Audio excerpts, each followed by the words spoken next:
जय हिंद दोस्तों, math zero to advance YouTube channel पर आप सभी दोस्तों का स्वागत करता हूं। दोस्तों आज के वीडियो में हम कक्षा 9वीं गणित प्रश्नावली 2.1 बहुपद आपको हल कराया जा रहा है। बहुपद का पहला है प्रश्नावली 2.1 और ये हम क्वेश्चन नंबर इसमें दूसरा हल करेंगे। यहाँ प्रश्न नंबर दूसरा हल करेंगे और प्रत्येक क्वेश्चन आपको एनसीईआरटी से हल कराया जाता है। एनसीईआरटी का क्वेश्चन नंबर ये क्या है, दूसरा है। हम क्वेश्चन नंबर दूसरा को हल करेंगे। तो चलिए हम क्वेश्चन नंबर दूसरा देख लेते हैं। हमारा क्वेश्चन नंबर दूसरा क्या दिया गया है। तो यहाँ पर दिया गया है निम्नलिखित में से प्रत्येक में, क्या दिया गया है, निम्नलिखित में से प्रत्येक में एक्स स्क्वायर का गुणांक लिखिए। क्या करना है, हमें एक्स स्क्वायर का गुणांक लिखना है। प्रत्येक मन से हमें एक्स स्क्वायर का गुणांक लिखना है। तो चलिए हम चेक कर लेते हैं कैसे एक्स स्क्वायर का गुणांक लिखते हैं। सबसे पहले इसको जानेंगे, एक्स स्क्वायर का गुणांक कैसे निकालते हैं, हम इस बात को जानेंगे। फिर इसके बाद हम सवाल के तरफ चलते हैं। तो यहाँ पर देखिए एक्स स्क्वायर का क्या पूछ रहा है, गुणांक। एक्स स्क्वायर का गुणांक मतलब यहाँ पे जो होता है, देखिए एक्स के पास एक संख्या होता है, एक घात एनी टाइम होता है। और यहाँ पर एक्स स्क्वायर दिया गया है तो यहाँ पर एक संख्या एनी टाइम होता है। अब इसका गुणांक पूछा रहा, मतलब यहाँ पर जो संख्या लगी होती है वही हमारा क्या होता है, गुणांक होता है। यहाँ पर जो संख्या लगी होती है वही क्या होता है, गुणांक होता है। इसी चीज को हमें क्या करना है, इसमें बताना है। तो चलिए हम फटाफट क्वेश्चन के तरफ बढ़ लेते हैं। आपको समझ में आ गया है एक्स स्क्वायर का गुणांक क्या होता है। यहाँ बेस में जो संख्या लगी होती है वही क्या होता है, एक्स स्क्वायर का गुणांक। तो चलिए हम क्या करते हैं, क्वेश्चन को हल करते हैं। यहाँ पर हमारा पहला क्वेश्चन है, देखिए पहला क्वेश्चन का हल लिखेंगे। यहाँ पर हल लिखेंगे, पहला क्वेश्चन है 2 + एक्स स्क्वायर प्लस में एक्स। ये पहला क्वेश्चन है। अब यहाँ पर चेक करिए एक्स स्क्वायर कहाँ पर है। तो यहाँ पर देखिए एक्स स्क्वायर यहाँ बीच में है, यहाँ पर बीच में चाहे जहाँ रहे, इससे हमसे नहीं मतलब, बस हमें देखना है कि एक्स स्क्वायर कहाँ पर है, एक्स स्क्वायर कहाँ पर है। तो चलिए यहाँ पर देख लेते हैं, एक्स स्क्वायर यहाँ पर है, कहाँ है, यहाँ पर बीच में है। तो क्या है, यहाँ पर देखिए इसका यहाँ पर संख्या कितनी है। अब यहाँ कुछ संख्या लिखा नहीं गया है, कुछ संख्या लिखा नहीं गया है तो होगा क्या, होगा क्या, आखिर तुम ही बताओ क्या होगा। तो भैया जब कुछ संख्या ना लिखा हो, मैंने आपको अभी बताया कि जब संख्या ना हो तो यक्स के पास एक संख्या होती है, घात होता है। तो यहाँ पर कुछ नहीं है, केवल एक्स स्क्वायर का गुणा, यहाँ एक्स स्क्वायर है। अब यहाँ संख्या कुछ नहीं दिया गया है तो हमने बताया एनी टाइम 1 होता है। तो यहाँ से एक्स स्क्वायर का गुणांक क्या हो जाएगा, 1 हो जाएगा। यहाँ पर लिखेंगे एक्स का गुणांक, यहाँ पर लिखेंगे ऐसे 2 + एक्स स्क्वायर प्लस एक्स में एक्स स्क्वायर का गुणांक, एक्स स्क्वायर का गुणांक 1 है। क्या है, 1 है। ये हमारा क्या हो गया, पहले का आंसर हो गया। हम कितने आसानी से इसको हल कर लिए। इसी प्रकार हम क्या करते हैं, इसके दूसरे क्वेश्चन के तरफ बढ़ते हैं। अब तो आप आसानी से देख के ही बता सकते हैं इसका आंसर क्या होगा। तो चलिए हम फटाफट से देख लेते हैं। यहाँ पर क्वेश्चन नंबर सेकंड को हल करेंगे। तो सेकंड क्या है हमारा क्वेश्चन, यहाँ पर हल लिखेंगे। हमारा दूसरा क्वेश्चन है, दूसरा क्वेश्चन क्या है, 2 - एक्स स्क्वायर प्लस में एक्स क्यूब है। अब यहाँ हमें एक्स स्क्वायर का गुणा, हमने बताया किसी से नहीं मतलब, देखिए आप एक्स स्क्वायर उसमें है या नहीं है। तो यहाँ पर देखिए एक्स स्क्वायर यहाँ पर है, यहाँ पर क्या है, ये एक्स स्क्वायर है। और इसके बाद इसके आगे क्या लगा है, माइनस लगा है। और फिर यहाँ पर देखिए संख्या क्या इसके साथ गुणा है। तो यहाँ पर देखिए कुछ नहीं है, जब कुछ नहीं है तो इसका मतलब 1 पहले से वहाँ पर है। और देखिए एक चीज ध्यान देना है, अगर माइनस में रहेगा तो माइनस का चिन्ह हम साथ में लेते हैं, ये बात हम ध्यान में रखेंगे। अगर माइनस है तो माइनस का चिन्ह हम साथ में लेते हैं, अगर प्लस है तो प्लस एनी टाइम लिखा नहीं जाता, वो प्लस हमेशा होता है। तो यहाँ से हम बता देंगे एक्स स्क्वायर का गुणांक कितना है, -1 है। तो यहाँ पर लिखेंगे 2 - x square plus x cube में एक्स स्क्वायर का गुणांक, एक्स स्क्वायर का गुणांक क्या हो जाएगा, एक्स स्क्वायर का गुणांक मैंने आपको बताया क्या होगा। यहाँ पर देखिए माइनस में है तो -1 हो जाएगा, क्या है, -1 है। तो आप आसानी से क्या कर लिए, इसको हल कर लिए। अब इसी प्रकार हम क्या करते हैं, क्वेश्चन नंबर तीसरे के तरफ चलते हैं। ये दोस्तों क्वेश्चन नंबर क्या है, तीसरा। है। तो यहाँ पर क्वेश्चन नंबर तीसरा क्या कह रहा है, इसको चेक कर लीजिए। यहाँ पर हम क्या करते हैं, इसका हल लिखते हैं। हल लिखने बाद हमारा क्वेश्चन नंबर तीसरा क्या, पाई बटे क्या है, पाई बटे 2x² प्लस में x।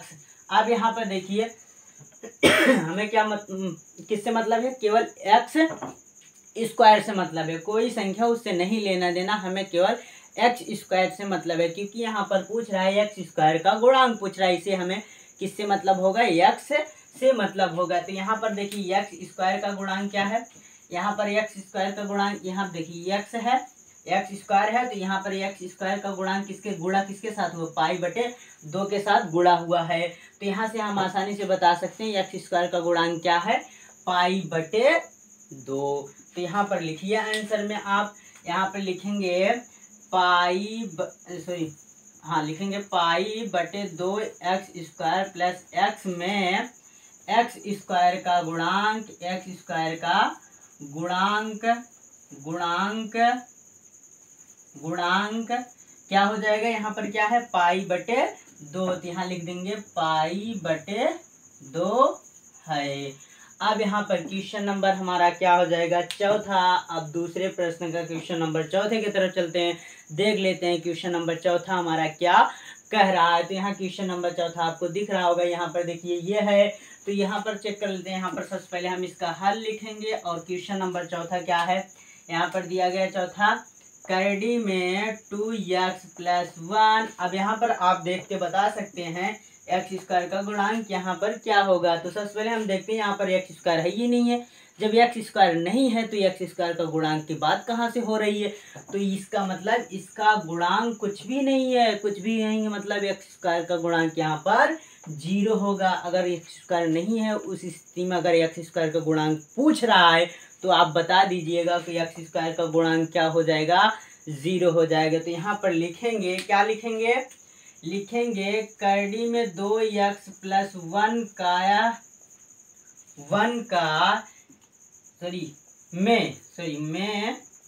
में x² का गुणांक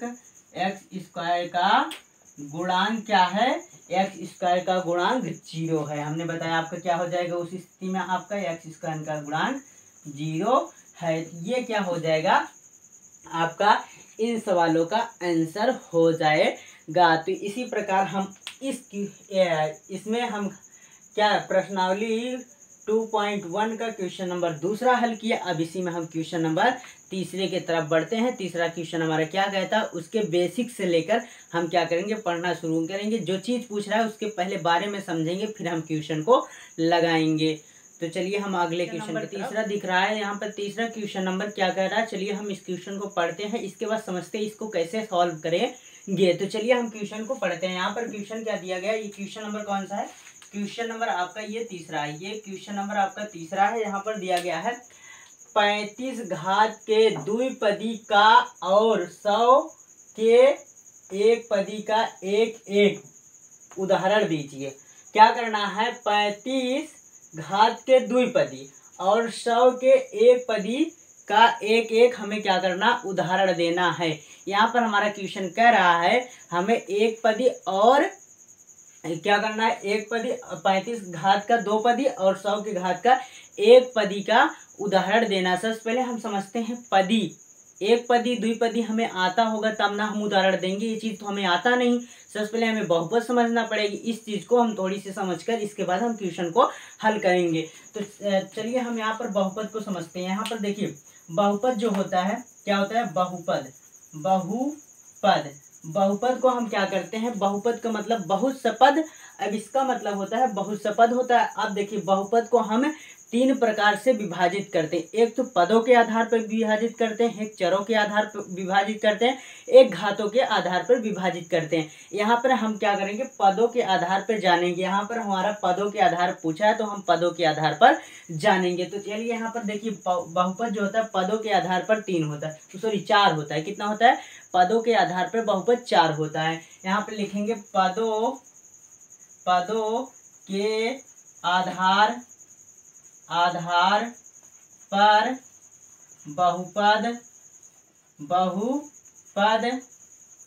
बहुपद 4 होता है,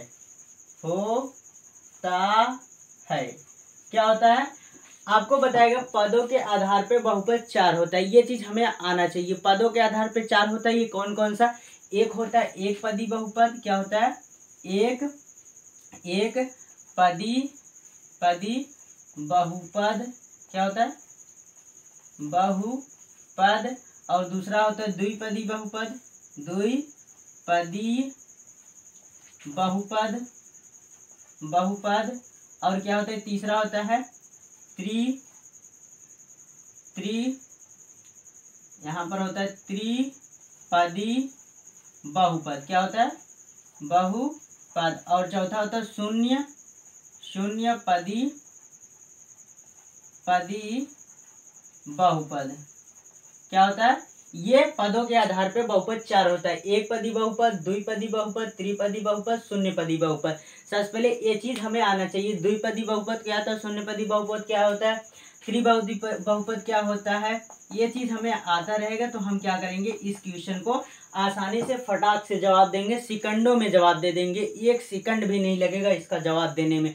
सबसे पहले हमें ये चीज आना चाहिए। तो मैं आपको बता देना चाहता हूँ कि एक पदी बहुपद, देखिए जैसे इसमें देखो x² इसमें केवल एक पद होना चाहिए, उससे कोई संख्या जुड़ा ना हो, प्लस लगा के माइनस लगा के जुड़ा ना होना चाहिए, वो क्या हो जाएगा? एक पदी। तो इस तरीके के क्वेश्चन को हम क्या कहते हैं? एक पदी क्वेश्चन। यहाँ पर हम आपको परिभाषा नहीं बता रहे हैं, केवल समझाने का प्रयास कर रहे हैं उदाहरण देकर। तो यहाँ पर क्या हो जाएगा? 6x² एक क्या हो जाएगा? एक पदी बहुपद हो जाएगा। जैसे यहाँ पर 3x लिख दें, यहाँ पर क्या हो जाएगा? एक पदी बहुपद। यहाँ पर जैसे लिख दें x, ये क्या हो जाएगा? एक पदी बहुपद। ये सब क्या होते हैं? एक पद वाले बहुपद। यहाँ पर घात कुछ भी लगा सकते हैं, जैसे y की घात 100, ये क्या हो जाएगा? एक पदी बहुपद। ये सब ऐसे बहुपद को क्या होता है? एक पदी बहुपद, मतलब केवल एक पद होना चाहिए। कामा कामा देकर आपको एग्जाम्पल दिया जा रहा है। तो ऐसे बहुपद को हम क्या कहते हैं? एक पदी बहुपद कहते हैं। यहाँ पर द्विपदी बहुपद क्या होता है? जैसे आप ले लीजिए x+1, ये क्या हो जाएगा? इसमें दो पद है, गिनिए कितने पद है? 1 2, इसमें दो पद है तो क्या हो जाएगा? दो पदी बहुपद हो जाएगा। जाहिर सी बात, यहाँ से दो पद दिख रहे हैं हमें, तो दो पदी बहुपद हो जाएगा। अब यहाँ पर एक क्वेश्चन ले लेते हैं, x² + x। अब पूछ लिया जाए ये क्या हो? ये भी दो पदी है। देखिए गिनिए इसमें कितने पद हैं। अब इसका मतलब ये नहीं कि इसमें क्या है, देखिए ये क्या है? एक दो पद है, तो इस क्या हो जाएगा? दो पदी। अब जैसे कोई लोग आपसे कह दिया जाए, मान लीजिए दो पद है। अब देखिए एक हम देते हैं ऐसे x+x।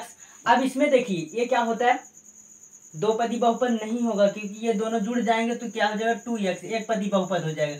अगर आपको इस तरीके से दिख रहा है तो ये दो पदी बहुपद नहीं हो सकता है, क्योंकि इसका घात अलग होना चाहिए और चर एक होना चाहिए, तब एक पदी द्विपदी बहुपद होगा। तो ये चीज आपको समझ में आ गया है, दो पदी बहुपद क्या होगा। अब चलिए हम समझ लेते हैं त्रिपदी बहुपद क्या होता है। जिसमें तीन पद होते हैं उसे त्रिपदी बहुपद कहते हैं। जैसे क्या हो जाएगा? x² में क्या हो जाएगा? x+1, ये क्या हो गया? ये आपका हो गया त्रिपदी बहुपद। ऐसे बहुपद को हम क्या कहते हैं? त्रिपदी बहुपद कहते हैं। अब यहाँ पे कॉमन एक एग्जांपल लेते हैं, y² + 2y + 2। अब क्या हो जाएगा? ये भी क्या हो जाएगा? त्रिपदी बहुपद हो जाएगा। देखिए इसमें कितने पद हैं? 1 2 3, कितने पद हैं? 3 पद हैं, तो ये क्या हो जाएगा? त्रिपदी बहुपद हो जाएगा। तो चलिए यहाँ पर शून्य पदी बहुपद क्या होता है? शून्य पदी का मतलब होता है 0, शून्य का मतलब 0, पदी का मतलब पद, मतलब जिसका प्रत्येक पद या पद क्या हो? 0 हो, उसे हम क्या कहते हैं? शून्य पदी बहुपद। जैसे 0x, 0x² + 0x, ऐसे पदों को हम क्या कहते हैं? ऐसे बहुपदों को हम क्या कहते हैं? शून्य पदी बहुपद कहते हैं। ये क्या है? एक बहुपद है, ये क्या हो जाएगा? शून्य पदी बहुपद है, क्योंकि इसका पद क्या है? 0 है, इसलिए क्या है? शून्य पदी बहुपद। तो चलिए हम आशा करते हैं कि आप लोग ये चीज समझ लिए होंगे। तो हम क्या करते हैं? क्वेश्चन को सॉल्व करते हैं। अब आप आसानी से आंसर दे सकते हैं, सेकंडों में आंसर दे सकते हैं। यहाँ पर हमारा पूछ रहा है 35 घात के द्विपदी। अब 35 घात के द्विपदी क्या पूछ रहा है? बहुपद पूछ रहा है। 35 के द्विपदी का और 100 के एक पदी का एक उदाहरण दीजिए। यहाँ पर क्या होना चाहिए हमारा? उदाहरण देना है। तो यहाँ पर हम क्या करेंगे, तो यहाँ पर हमारी बहुपद की बात हो रही है, तो यहाँ पर बहुपदी आप समझिएगा, ये द्विपदी पूछा है, एक पदी पूछा है, इसका मतलब बहुपदी है और कुछ नहीं है यहाँ पर। तो यहाँ पर क्या हो जाएगा, उदाहरण दे दीजिए। अब यहाँ 35 का दो पदी बहुपद मतलब दो पद होना चाहिए, तो हम यहाँ लिख दें y के घात 35 प्लस में 1। ये क्या हो गया, एक उदाहरण देना था, तो यहाँ पर एग्जाम्पल करके हम दे देते हैं। यहाँ पर हो गया, ये आपका आंसर हो गया। अब इसका आंसर हो गया। अब इसी प्रकार हम क्या करेंगे, और कह रहा है 100 का घात का एक पदी। अब 100 का घात के एक पदी हम मान लेते हैं यहाँ पर क्या है, x घात 100 है, x घात 100 है। ये क्या हो जाएगा हमारा आंसर, ये दूसरा हमारा दूसरे का आंसर हो जाएगा। यहाँ 100 का ये दोनों हमारे क्या हो जाएंगे, आंसर हो जाएंगे। तो मैं दोस्तों आशा करता हूँ, उम्मीद करता हूँ आप सबको ये क्वेश्चन अच्छे समझ में आए। कहीं भी डाउट हो आप कमेंट करके पूछ सकते हैं। तो ये आपको स्क्रीनशॉट लेना है तो आप स्क्रीनशॉट ले सकते हैं। तो दोस्तों मैं आशा करता हूँ कि आप लोग स्क्रीनशॉट ले लिए होंगे। कहीं भी डाउट हो आप कमेंट करके पूछ सकते हैं। तब तक लिए thanks for watching this my video.